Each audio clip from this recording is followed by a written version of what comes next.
All right, you guys, happy Monday. And let me just start by saying you are not going to believe me. It's one of those episodes where I have to promise you guys ahead of time that I'm definitely telling the truth. You can look it up yourselves because you're going to think, how could it be so? And of course, it's about Brigitte. And it also involves another man with a very particular skill set, I would say, involving my lawsuit. And when I tell you what this man is known for, you're just going to pass away. That's how I felt when I was reading into this. I was like, this is just, I'm done here.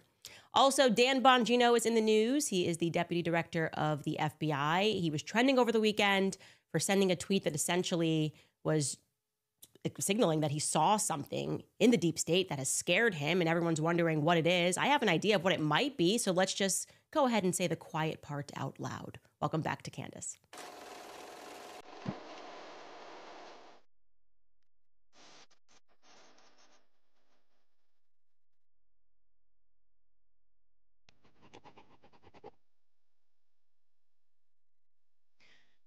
Very quickly, let's start with Dan Bongino, because there have been a lot of people wondering where his voice has been throughout all the Epstein stuff, in particular, because back when he was a podcaster, he had a very big podcast, he made it a very big deal. He's like, we need the Epstein files. We have to release the Epstein files. A lot of people are circulating old clips of him and Kash Patel demanding that the files be released. And suddenly we get this, oh, never mind, whiplash. Nobody wants the files released. Everybody move on. And people are going, wait a minute, Dan Bongino, we trusted you. We listened to you. We listened to your podcast for years. Why aren't you speaking out? Suddenly, he gets pulled in to become the deputy director of the FBI, and people are wondering if what happens when you join the deep state is that you become a part of its apparatus. The Epstein fumble happens, and people are waiting, crickets. Suddenly, over the weekend, he rather mysteriously tweeted this. He tweeted, during my tenure here as the deputy director of the FBI, I have repeatedly relayed to you that things are happening that might not be immediately visible, but they are happening. The director and I are committed to stamping out public corruption and the political weaponization of both law enforcement and intelligence operations. It is a priority for us. But what I have learned in the course of our properly predicated and necessary investigations into these aforementioned matters has shocked me down to my core. We cannot run a republic like this. I'll never be the same after learning what I've learned.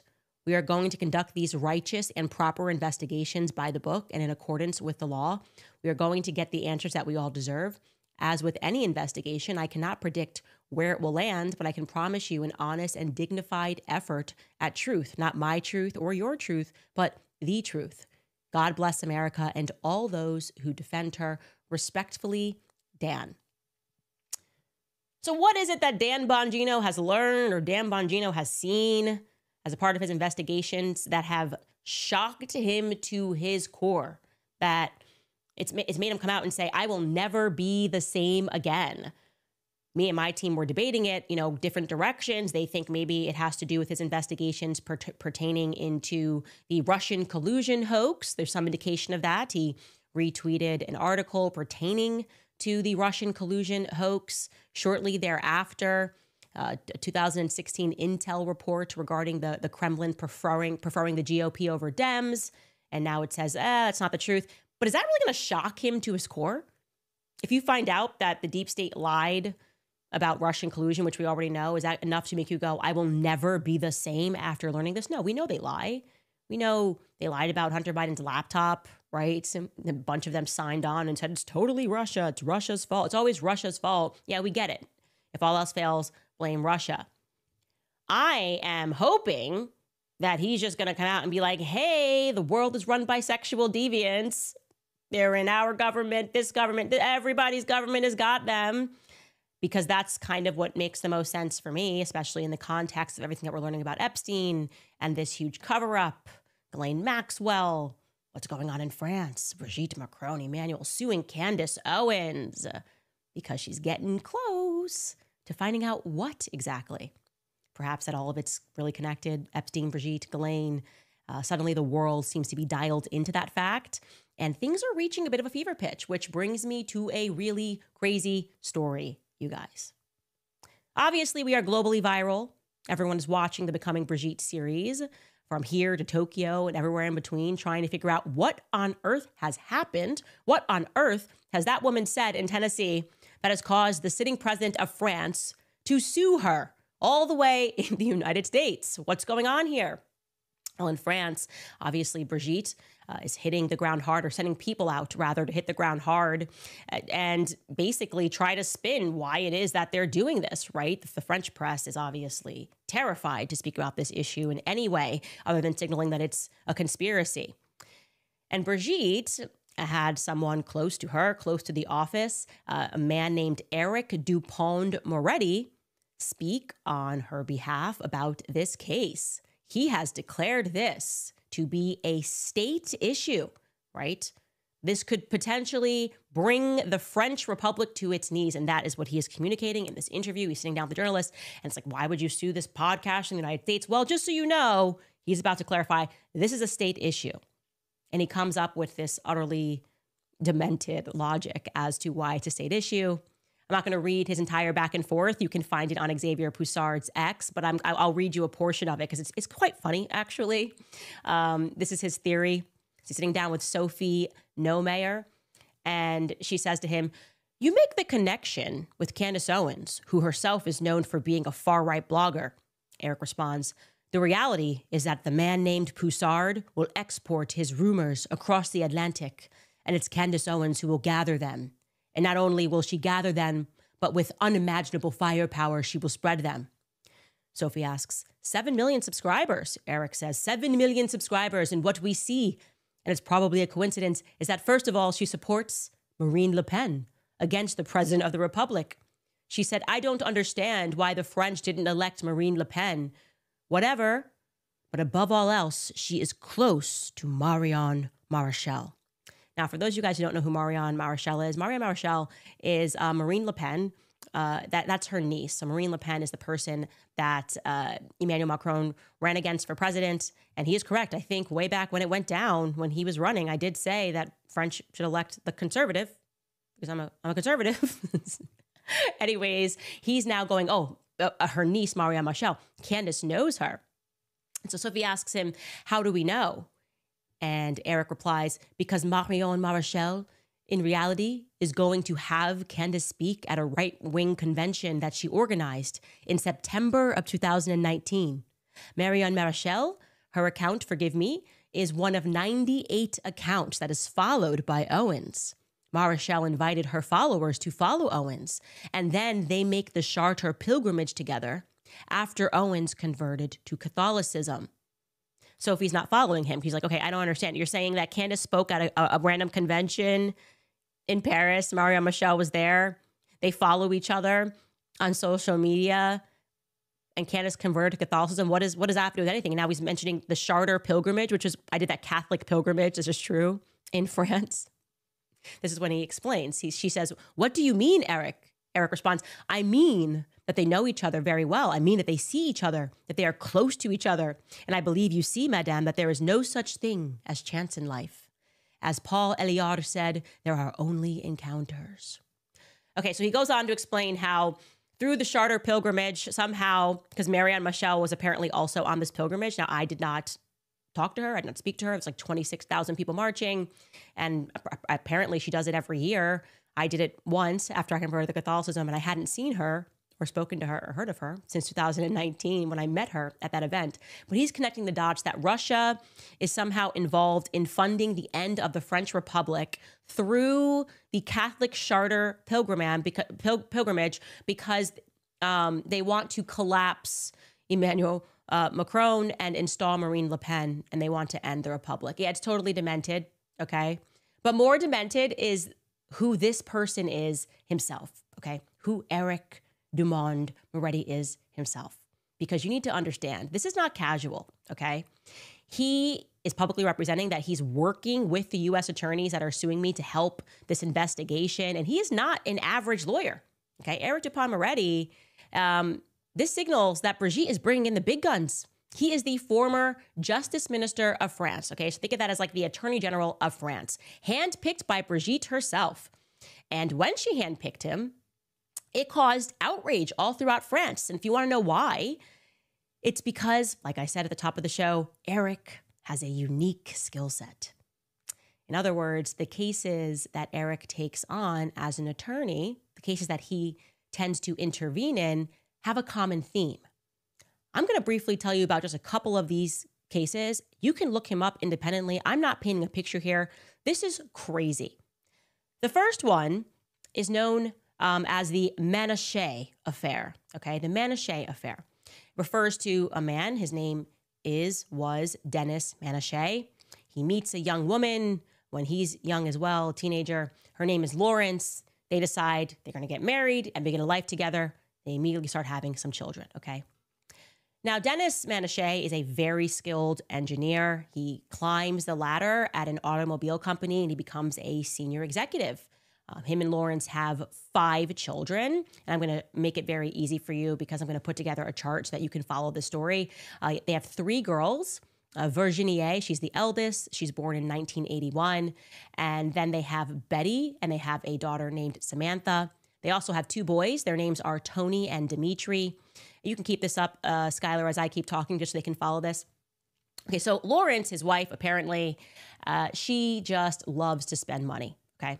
And Dennis is happy to allow her to spend money so long as they come to an understanding together. And that understanding is she can spend, he won't ask questions, so long as she looks the other way while he rapes their daughters. I'm not kidding, okay? Viewer discretion advised, okay? Listener discretion advised. This is the agreement that they come to. And so he begins to do this in earnest to Betty when she's just 8 years old. Virginie witnesses it. They both go to their mother, and their mom just ignores it because this is the agreement. Betty, okay, that is the younger sister, becomes pregnant from her father 3 times between the ages of 13 and 18 years old. And each time they take her to a different hospital because, you know, she's got to get an abortion, but they also want to avoid any suspicion. They want the hospital to think that she's just like, you know, a girl that sleeps around a lot, a teenager that sleeps around. So they go to 3 different hospitals. Needless to say, it's not just physical abuse. The father is also psychologically abusive. He decides to treat Betty, the one who's been pregnant 3 times, as like the hoe of the family. He has a favorite. Virginie is his favorite. He refers to her as the Duchess. But Betty, he can't stand her. He calls her fat. He calls her ugly. He threatens her and also her mother repeatedly. Like there was this incident where he found a cigarette butt, just to give you an idea of like who he is. He finds a cigarette butt on the ground where they live, and he's like, which one of you is smoking? So he like takes them to the woods and just holds like a rifle to their faces. Betty and the mother, that is, not the Duchess, Virginie. Also, if you're wondering like where are the sons in this story, he actually makes them live in a shed on the property. Totally separate. They're not allowed to be in the main house. And he does that for 2 reasons. One is because he wants to keep the sons in the dark regarding the repeated rapes of the daughters, but also because he's very jealous and he doesn't want any male competition in the house where he's living with his wife and his daughters. So he just keeps the sons away, annexed down at the shed. Anyways, fast forward to the year 2000. Betty, the younger sister, is 16. Virginie is now 21, and Dennis decides to make Virginie, his daughter, the main woman of the household. So his wife, Lawrence, let's get that chart up again. His wife, Lawrence, is now relegated, kind of. He's like kind of treating her like she's maybe a daughter with Samantha. But Virginie, he takes her with him everywhere. Of course, they're not officially married on paper, but she's the woman of the household. He takes her to work every day at the automobile garage. She's also especially gifted when it comes to mechanics and engineering. And about a year later, Virginie, his daughter, falls pregnant with his child. And since she's the favorite, he lets her keep the child. So if you're following now, Virginie, his daughter, is about to give birth to his son. So he's the grandfather and the father of Nicholas, who you're seeing at the bottom here on this chart. She gives birth to a boy named Nicholas in 2002. It's going to get crazier. Betty, the younger sister, then turns 18, and she had tried to run away a few times when she was younger. You know, this is the sister that he shames. But by 18, she is able to escape, and she rings the alarm publicly. She files a complaint with the police. She says, me and my sister have been repeatedly raped by my father from the time that I was 8 years old. We have been suffering at his hands. And the driving factor for what drives her into the police's arms is that she was fearful that her sister, the youngest one, Samantha, who at that time is just 4 years old, is going to suffer the same fate. So she finds the courage to report this. She tells the police that her mother, by the way, Lawrence, is complicit, and that sometimes her mother would plan these things and partake in them. I mean, it's really terrible, disgusting stuff, okay?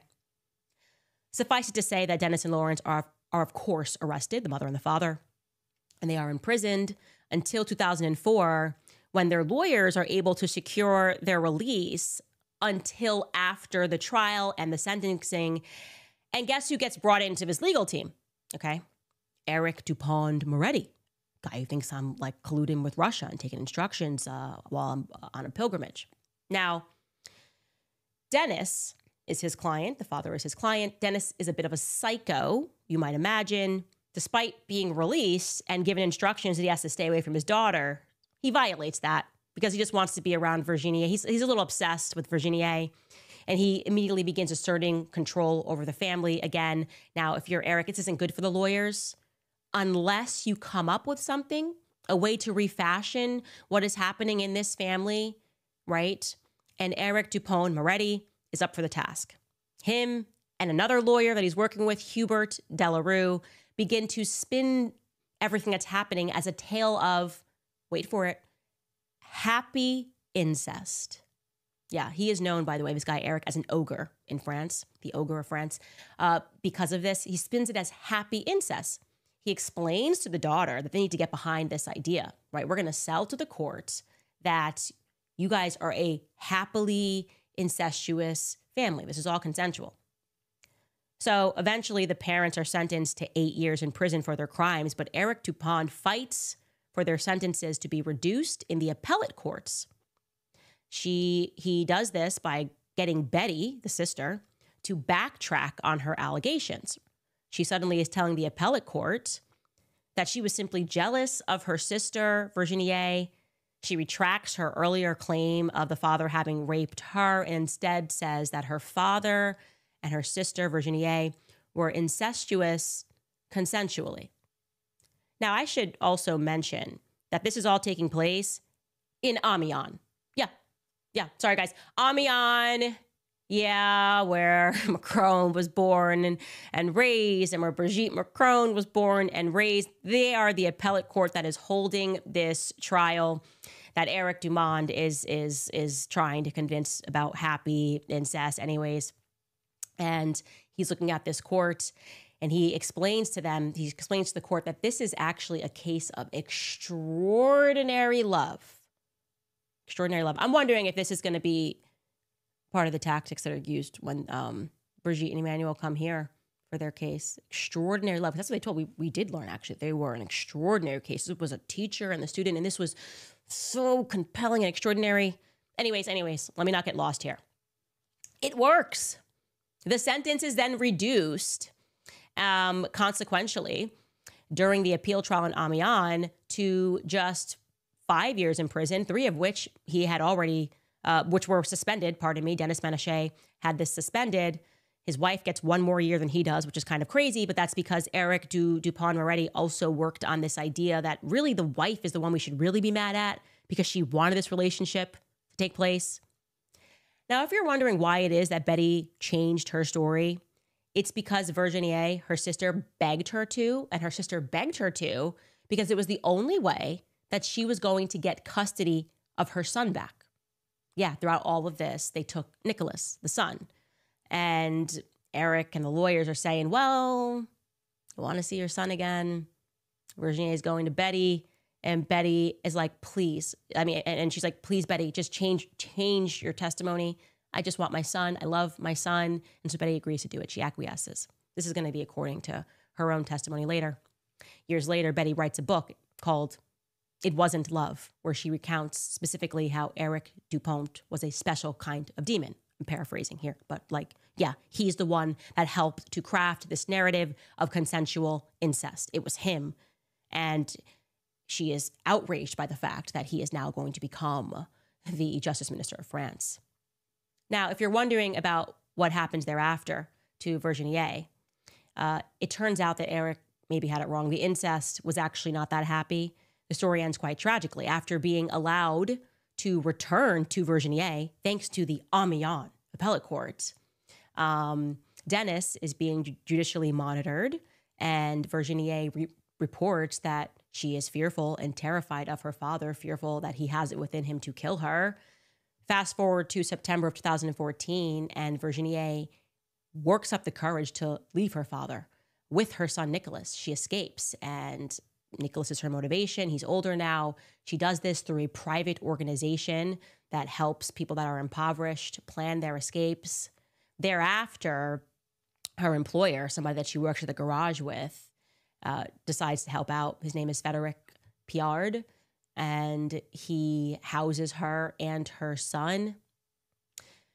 Dennis, throughout this, is hunting Virginie, right? Because he loves her. He loves his daughter, if that's what we're calling love. And on October 7th, 2014, after following her to Frédéric's garage, he first shoots Frédéric dead, then he shoots his daughter, Virginie, dead, and then he turns the gun on himself. Frédéric Piard obviously dies. Dennis Monachet miraculously survives.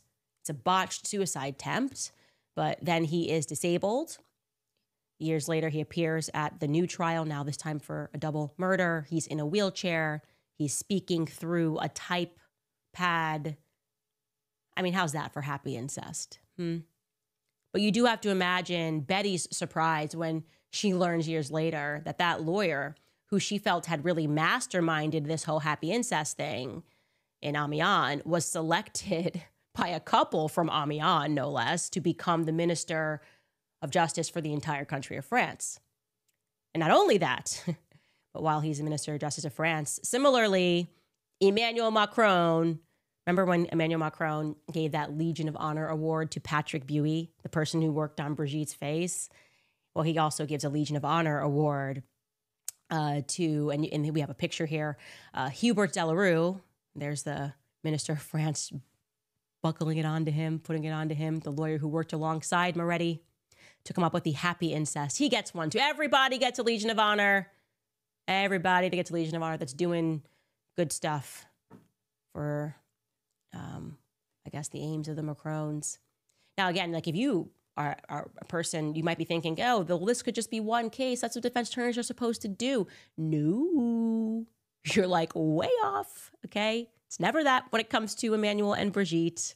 It's always a pattern that's emerging. And certainly for Eric, he has a very unique skill set. He's interested in a very unique set of circumstances. Incest, pedophilia. And I'm going to tell you another crazy story when we get back just from me mentioning our sponsors. Our first sponsor is Dose. Mornings in my house are insane. It's no joke. I got 4 kids, a million things to do. Somehow I'm still trying to show up as my best self. That's why I like to start my day with Dose. Dose is this powerful all-in-one wellness shot that helps support gut health, immunity, energy, and all the stuff that really matters when you don't have time to slow down. And let's be honest, when you've got a big family, slowing down isn't really an option. It takes me literally 5 seconds in the morning, and I feel the difference all day long. Dose for your liver was formulated to cleanse your liver of unwanted elements, aid digestion, and maintain your body's filter. Dose's clinical results showed lowering liver enzyme levels by 50% in most of their participants. 1 shot of Dose for your liver is equivalent to 17 shots of turmeric juice. Dose is gluten-free, dairy-free, sugar-free, and vegan. Stick with Dose and you will feel incredible benefits over time. More energy, better digestion, reduced bloating, healthier liver enzyme function, reduction in brain fog, better sleep. Right now, you can save 30% off on your first month subscription by going to dosedaily.com/Candace or by entering code Candace at checkout. That's dosedaily.co.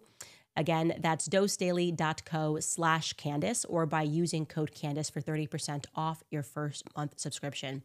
Also reminding you guys about 7 Weeks Coffee. You know I drink 7 Weeks Coffee. They're America's pro-life coffee company. They're on a mission to fund the pro-life movement 1 cup of coffee at a time. They hit an amazing milestone, over $1 million donated to the pro-life movement. Now you know why they're called 7 Weeks Coffee. It's because 7 weeks, a baby is the size of a coffee bean, and it's the same time that a heartbeat is clearly detected on an ultrasound. That's why they donate 10% of every sale to support pregnancy care centers across all 50 states, providing life-saving ultrasounds, resources for moms in need, and hope for families. And it all started with just one simple idea. Why not use your morning coffee to stand for life? 7 Weeks Coffee is more than a great tasting coffee. It's mold-free, pesticide-free, shade-grown, low-acid, organically farmed. It checks all the boxes. So go ahead and head to 7weekscoffee.com and you'll save 15% forever when you subscribe, and you'll also get a free gift. Plus, exclusively for my listeners, if you use code Candace at checkout, you'll get an extra 10% off, which means a 25% total savings on your first order, plus a free gift. Remember that your order is going to go directly to helping support a network of over 1,000 pro-life organizations across the U.S. So go ahead and visit 7weekscoffee.com today. Use promo code Candace at checkout.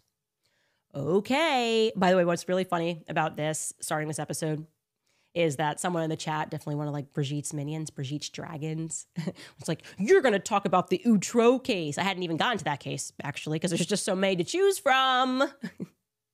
But now we're going to talk about the Outreau case. They're like, no, you can't. It doesn't matter what lawyers defend. Oh, but it's also interesting, isn't it? It's all so interesting. And I got to tell you, one of the things that really stands out to me about the Monochet affair, and you can go look into this yourself, Dennis Monochet affair, is the familiar locations. Amiens, the birthplace of the Macrons, Brigitte and Emmanuel. Then there's Pas-de-Calais, which he moves out to, which is like an hour away. Now, if Pas-de-Calais is sounding familiar to you, it's been, it's because that's where Emmanuel Macron, when we get into his biography, he almost ran for political office there. That's where he begins his career, but also where Brigitte begins her career as a press secretary of the Chamber of Commerce before then radically deciding to become a teacher. Then she teaches Emmanuel. It's all very convoluted. They're just in the same place all the time. Well, there was another case that took place in Pas-de-Calais.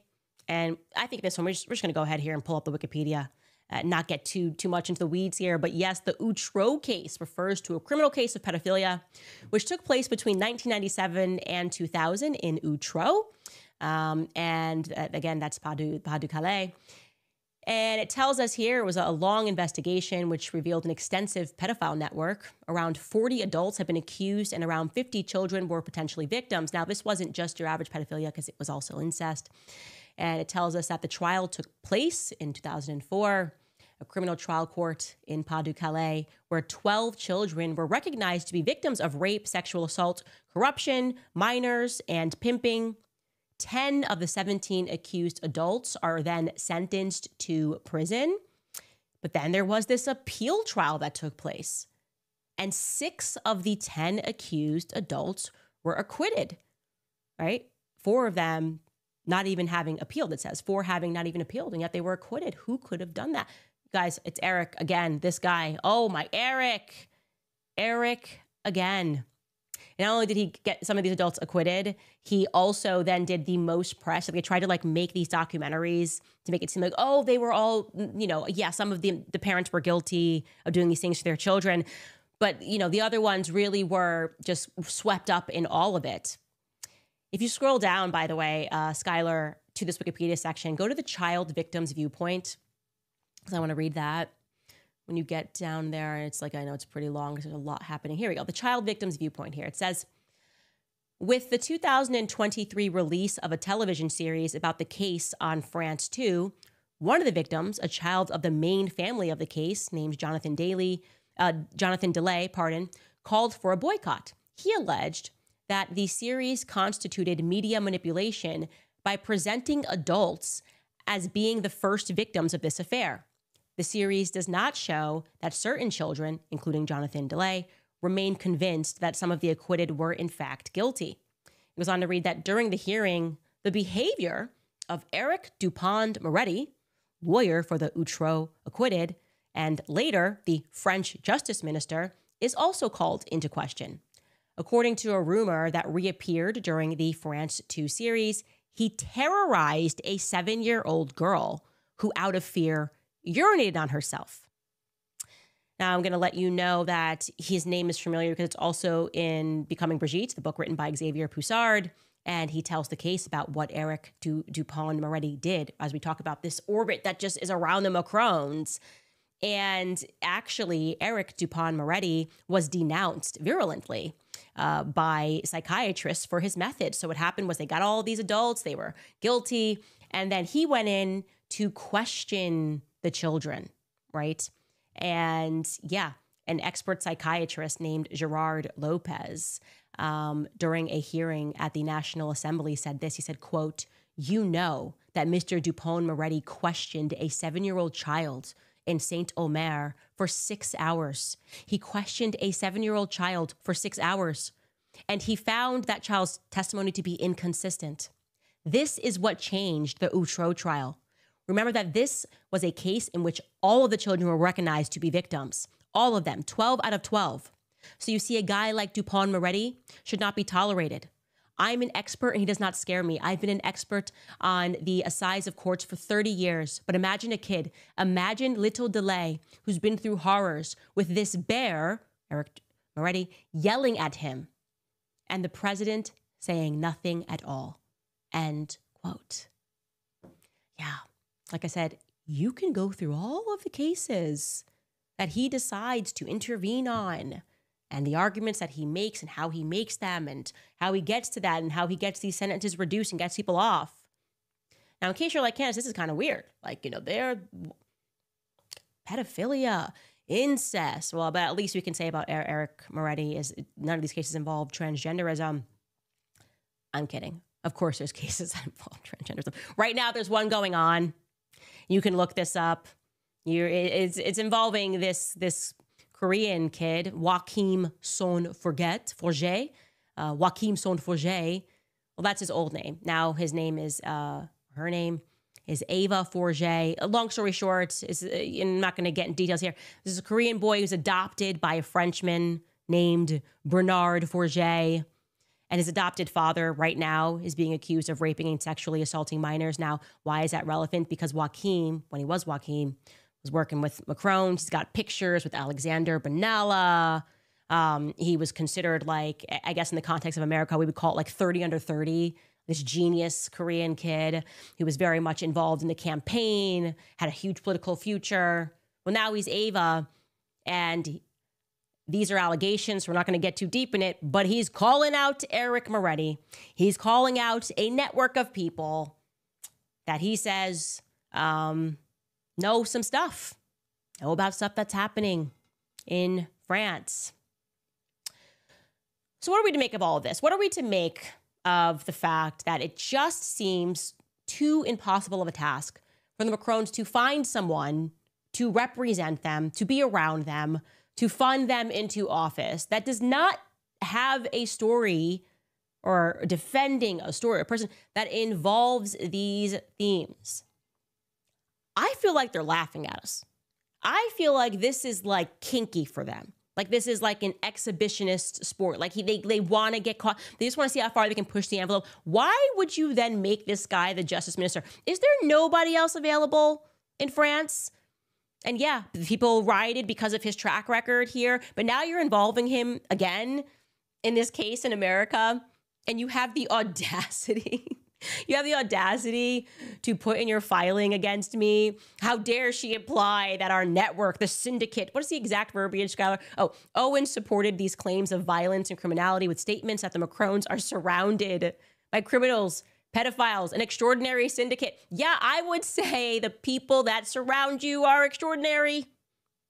Brigitte, you can't even pick out a carpet without the person who designed the carpet getting swept up into a pedophile scandal. Oh, I didn't know.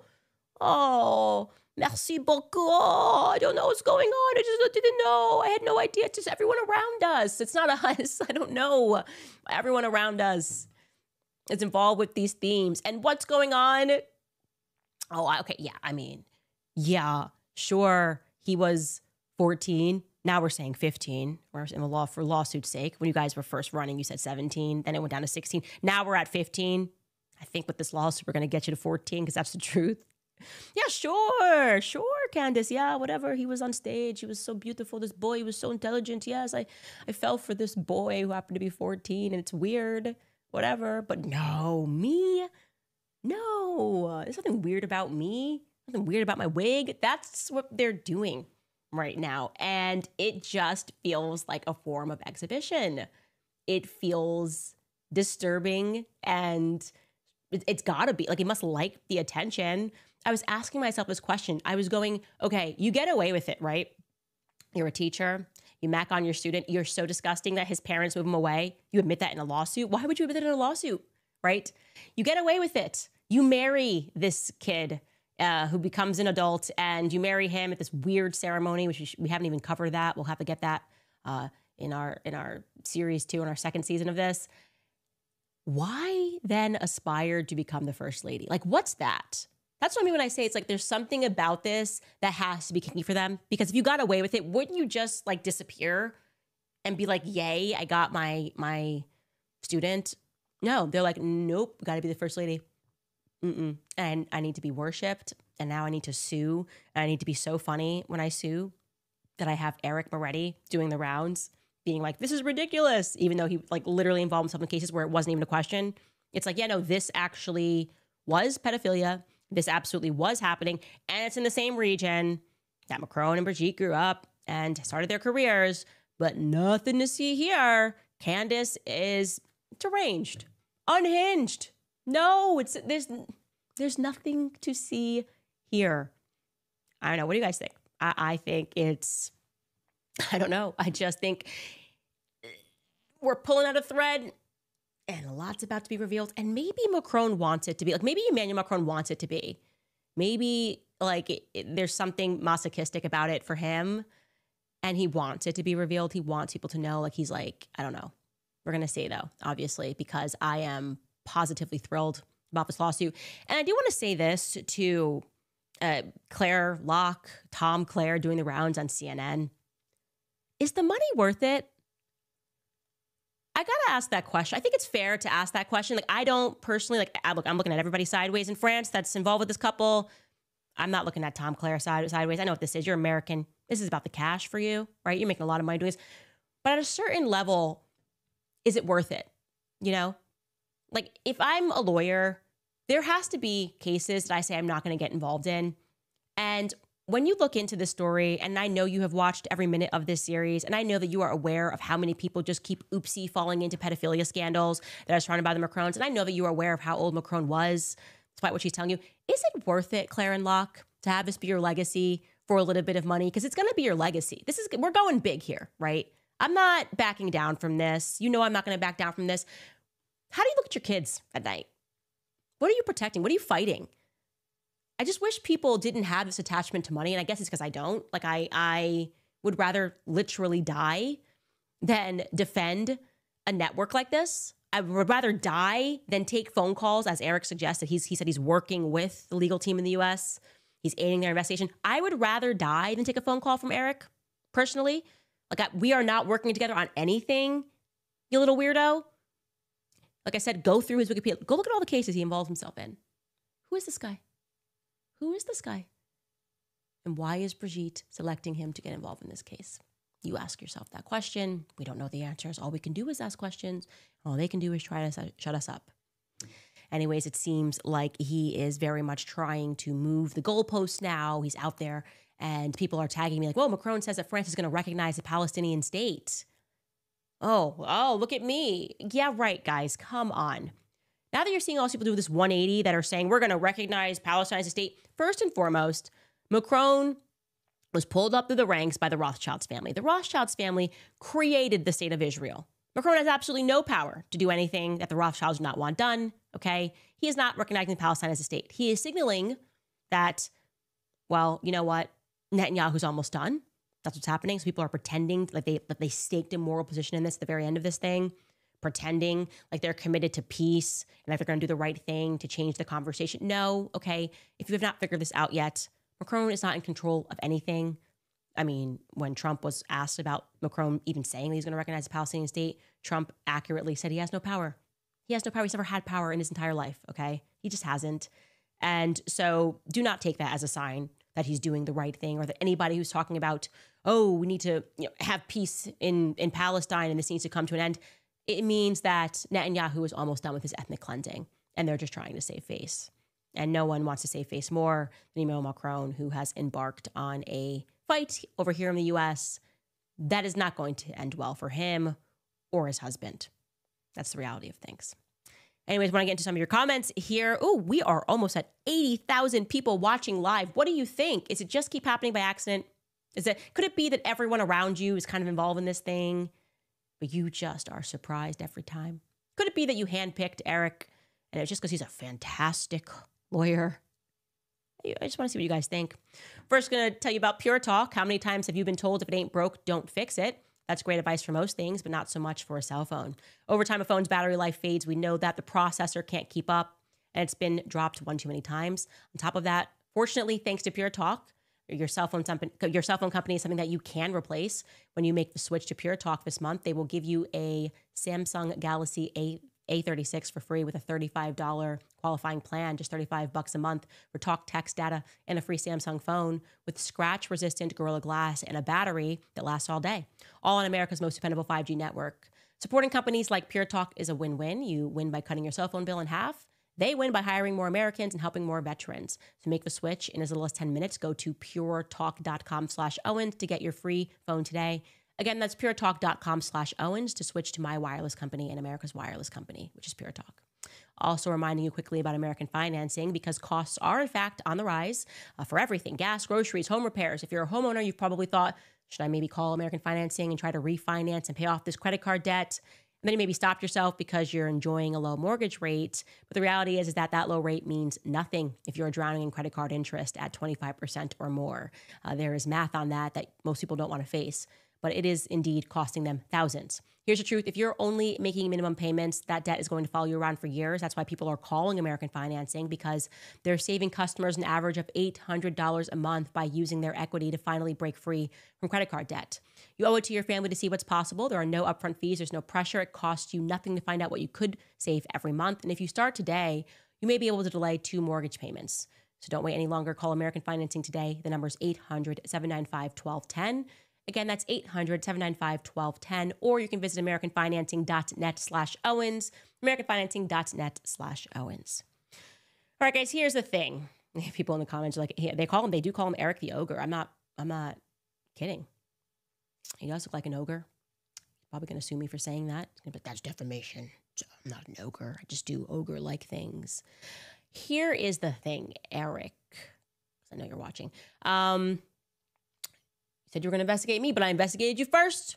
I might. You won't find any of that in my past. As you drum up this ridiculous theory, what? I got to like mile 37 of the pilgrimage, and then like Putin popped out. He's like, you ready for your instructions, Candace? This is the Orthodox Catholic pilgrimage. The Orthodox are giving us instructions. What are you doing? What are you doing? Circling the wagons. You guys are so crazy. You're completely deranged. I'm interested in this. I'm interested. I want to know what the heck is going on in Paris. What has been going on probably since the French Revolution, if we're being honest. It's so gross. And I think all of you are sick. Really, that's my opinion. I know you don't understand this beast that is America, where we can just say that. When I can say, you sicken me. Or I can say, you're all a bunch of perverts. You too, Eric, I believe you are a pervert. Pervert Eric. Ooh, what are you going to do? Oh my God, no. What are you going to do next? Sue me some more, sue me harder. Put together 200 pages of, really, the whole thing is just out of context statements that I've said. It's not even, they don't even put a full statement. Like nowhere is there a full sentence. It's just like a couple of words. And then they kind of make up their own sentence.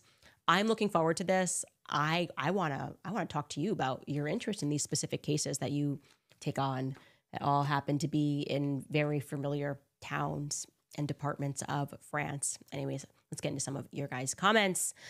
First and foremost, we have Lovey Dovey writes, I was in, and thank you, Lovey Dovey. That is a huge amount of money that you just gave us. That's very kind of you. I was in different areas of France a month ago. 90% of local people I ask think that Brigitte was born a man. They call her Jean Bribri. Yeah, I know.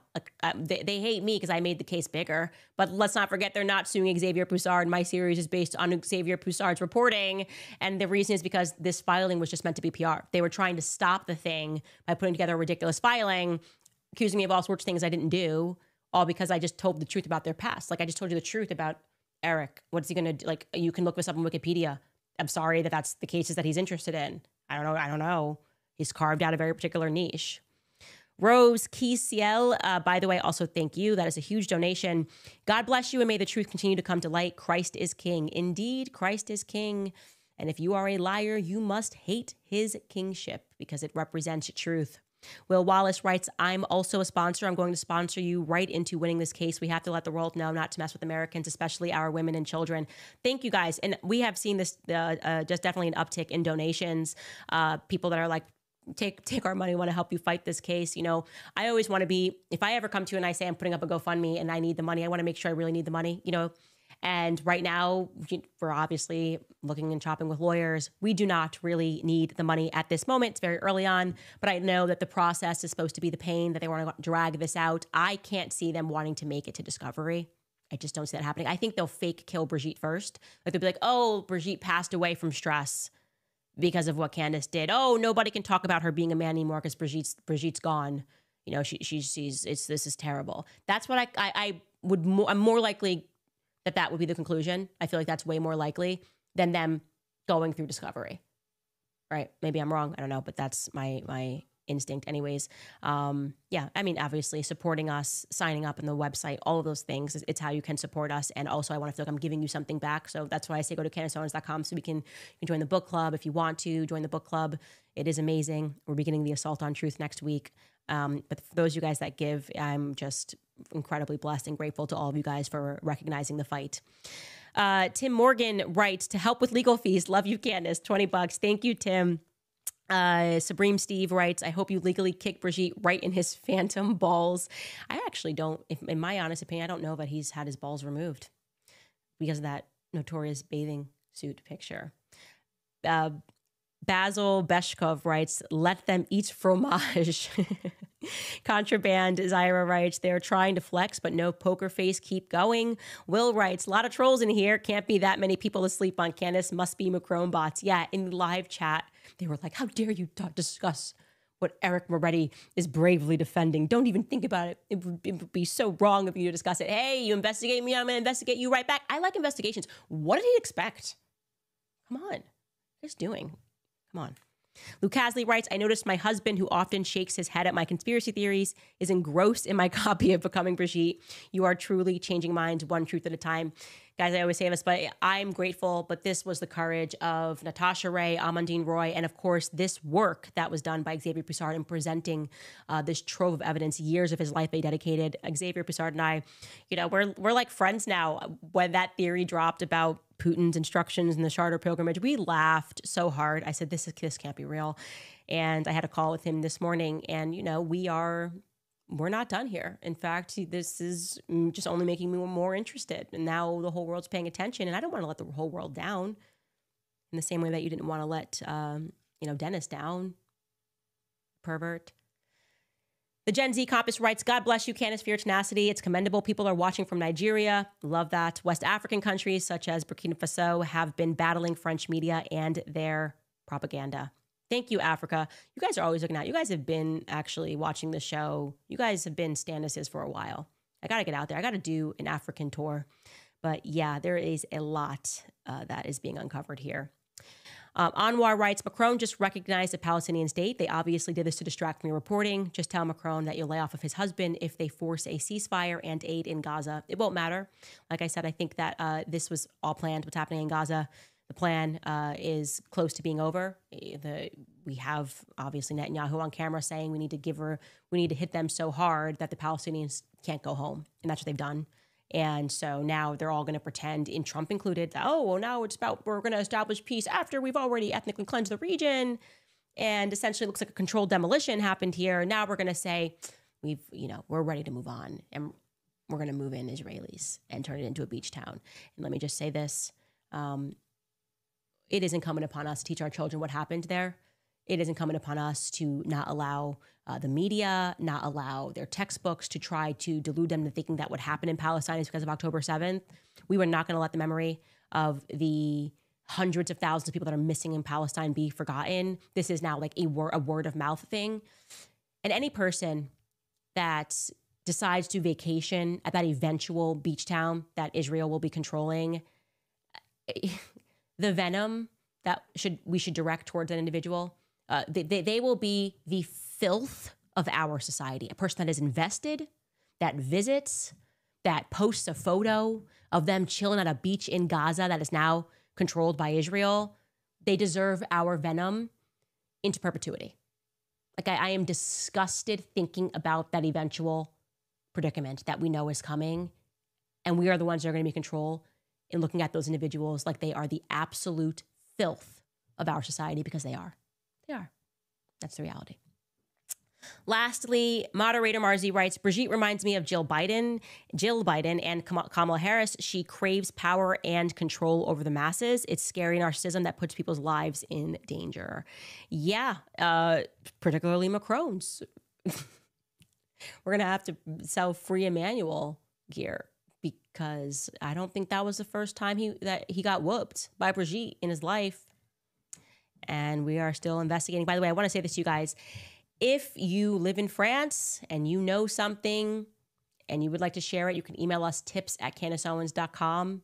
Maybe your granddad went to school, your grandpa, your grandfather, grandmother went to school and has a yearbook lying around. Maybe you know someone from Amiens who knows something and you want to share a photo. Maybe you've got a background.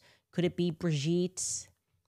You've seen Jean-Michel Trogneau. Maybe you served in the military with Jean-Michel Trogneau, who has a military file. Maybe you were in Algeria when they were doing whatever they do in Algeria, according to Andre Gide, and nothing good happens there.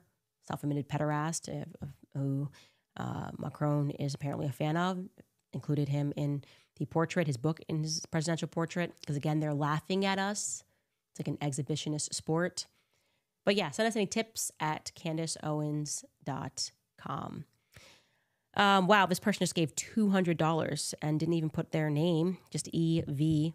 Said, thank you, we will not move an inch. We are with you. Thank you guys so much. Lastly, Medi writes, Candace, I'm a Moroccan living in France. I love Western values, freedom, individualism. You're an awesome force for good. You have it right. Please stick to your values. Oh, I will. Don't forget, my values cannot be swayed, not by a moment, not by money, and certainly not by a lawsuit. Thank you, Medi, again, because you just gave 70,000 quid. I mean, $70, I was going to say. 70 pounds. Thank you very much. All right, you guys, that is what I have for you today. We will see you tomorrow.